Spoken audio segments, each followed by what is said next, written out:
vitally important to the success of not just our success, but the success of others, that we educate them. You can't move forward and gain knowledge without education. You don't just simply get it by osmosis and by touching things. It doesn't happen like that. So I feel that my purpose is to educate. So, and that's, like I said, that's where you and I have aligned for years. So I appreciate that about you too, honestly, because there's a lot of people out there who don't do that. They just, well, come on in and let's do this. And then, stick you into this category. And with the knowledge, you're empowering people, and so they can make a better decision, a more well-rounded, more informed decision that's going to be in their best interest. And that's really what it comes down to is this their best interest?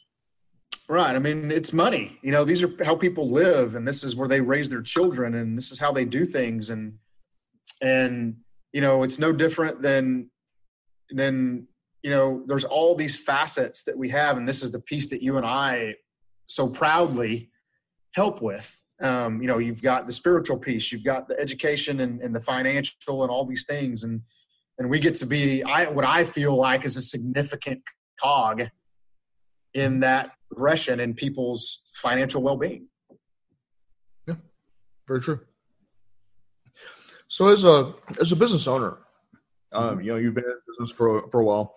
Are you still at the stage where there's things that maybe keep you up at night, or have you kind of migrated past that to where you're sort of able to rest easier based on what you built up so far?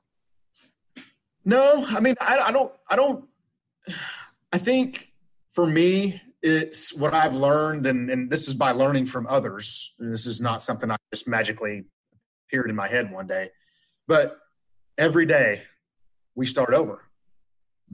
I want to, and like we kind of talked about before, is that I think that when you become complacent in your business, then you are going to probably see a decline in your business.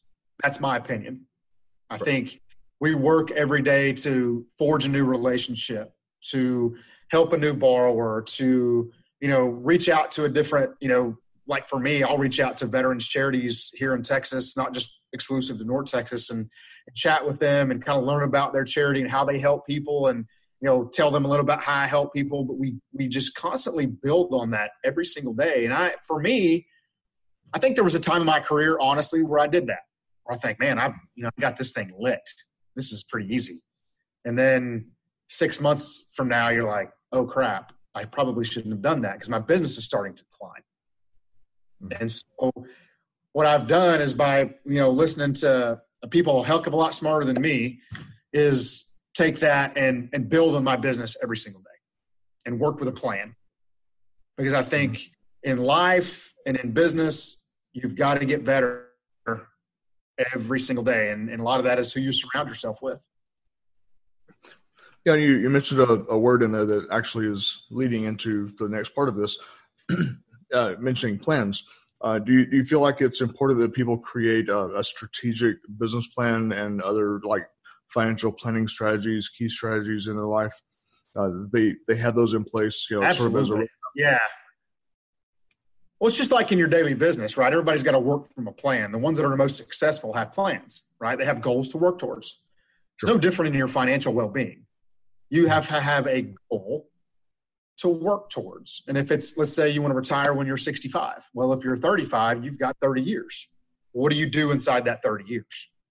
Mm-hmm. Right? Do you want to become a real estate investor? Do you want to take and invest, with someone like yourself and build wealth in different types of areas and diversify and do all those things? Because if you just put money back into something, that's not a plan. That's savings, which is not a plan. And, I'm even teaching, I have a 5-year-old at home, and we're teaching him even to save money now. And when he builds up enough, we're going to do something with it.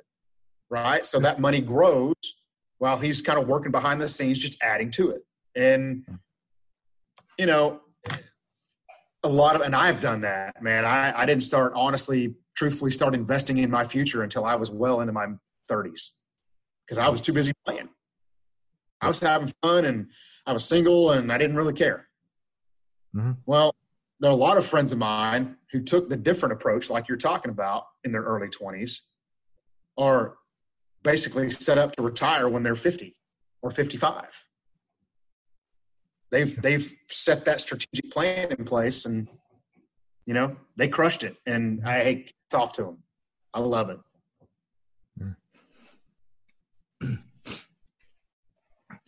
So what are some of the maybe reasons that you think that business owners and entrepreneurs that are starting businesses that they end up giving up during that early stage?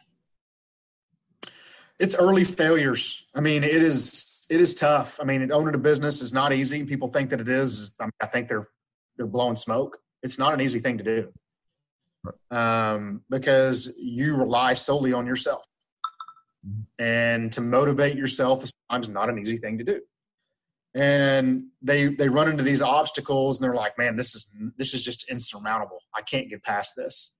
And the thing that I've learned by surrounding myself with and listening to various podcasts and my boss Andrew and his being the things that he went through and the teams and all these different things, I'm like, my life is not so bad. It's about perspective to me. And I think it should be perspective to other business owners, because, Chad Fleming says something in that he says, guys like him, guys that have been deployed to some of the most horrific places on the planet, they know what the true definition of a bad day is. Right? So me, I don't have bullets whizzing past my head. I don't have grenades being lobbed in Humvees and all kinds of things at me. So when I think about guys like him, guys like Marcus, guys like yourself who did these things, man, I don't have any excuse not to go out and try to crush every single day. And yeah, we're going to run into issues, but you only fail if you quit. Right. If you don't quit, you don't fail, right? You just move on to the next one. And now you mentally know what not to do. Mm-hmm. So I don't think anything is catastrophic, but I think business owners like, oh, well, man, I made a mistake with this sale, or I overshot this inventory and now I'm this. I'm like, so what? You can still breathe, right? You lay your head down on your pillow and you get up tomorrow and you crush it and you don't have any excuses. Mm-hmm. And I think people like to make excuses for themselves a lot. Yep. And, those things that, we might call failures, they're learning opportunities. It's an opportunity to learn. That's right. From what we did to not do it again. And then the wise person doesn't do it 100%. Again. And so, right. And that's right. You move on to the next one, right? I mean, we still have a job to do. We are task oriented. We have a mission to complete.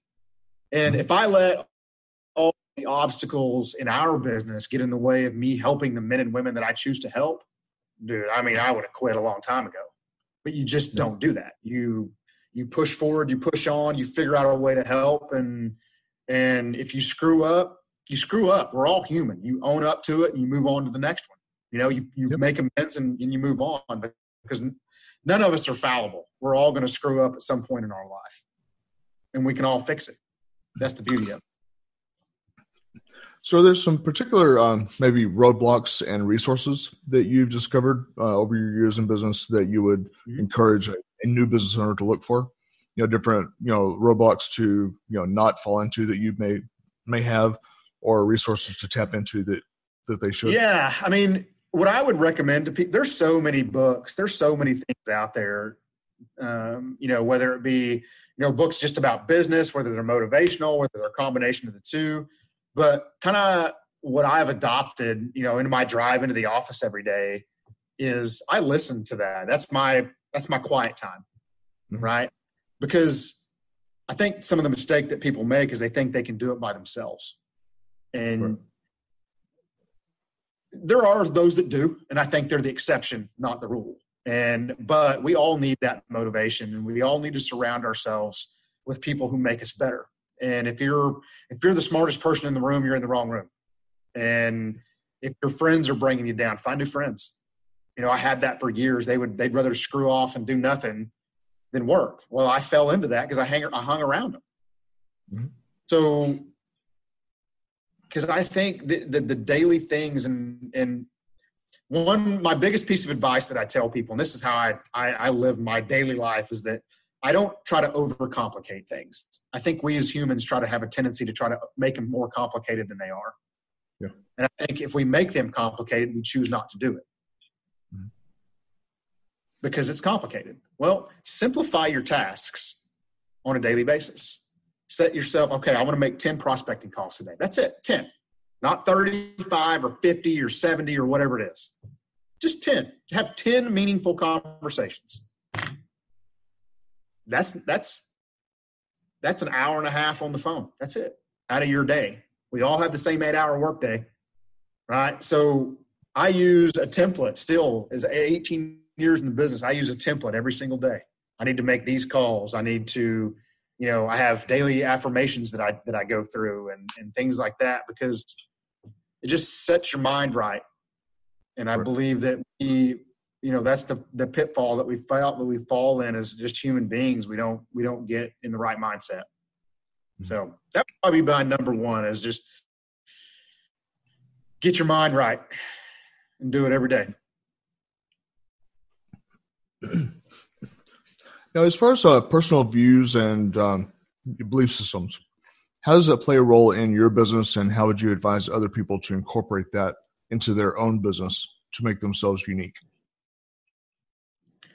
I think everybody, what I did when I kind of transitioned from the LO that was the loan officer, or the business that was everything to everybody, and found my passion, my purpose in serving the veteran and the active military community, it set me apart, right? It made me a subject matter expert in a particular field.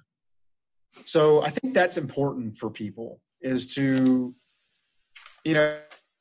find a niche or something in the market where you serve. To don't be like everybody else. You can do the things that everybody else does, because I do every loan type, but my passion and my purpose is to serve that community. And I think it's important for people to find that community. They build a community around themselves. So, I think it's highly important that we do that, and it sets us apart from other people. That's true. And, not being afraid to show that to people, that, what your beliefs are, because that's going to be your ideal client, is absolutely people that have similar beliefs as you have, and people that look at it the same way. Because, as I say, you do business with people that are like you, and you do business with people that are that agree with your focus. Absolutely. And, I mean, I'm a gun-toting, Second Amendment loving. I love my country, and I love everybody what it stands for, and those are the people that I attract to. Right? I mean, I love that about where we live, and we get the opportunity to be that way. Mm-hmm. So being around people that are that way, that's like the job of a lifetime. You get to spout your patriotism every day, and you see the flag behind me, and I, it's red, white, and blue. That's the most important colors that we have, is that. And those are the types of people that we want to help, and my ideal client, and just honestly to sit them down with people like yourself and just have a conversation with them about where they've been and what they've done. And that's awesome. I love it. I agree. And and with my business, obviously, I kind of have my mantra of faith, family, finances that I follow in that same order. And people that come to me, they know that I'm that way. And I don't beat around the bush. I don't apologize for it. It's just it is, and that's the kind of people that I need to attract. Because when I start out I love it. When I start my day, it's I ask God to bring to me the people that I need to help, and so it starts from there, and then and moves on. Right, amen. And it's you can't be scared of your faith. If you are faithful, be faithful. Be faithful and be proud of it, and don't shy away from it. And because I'll be honest with you, and I've told this story publicly many times, and without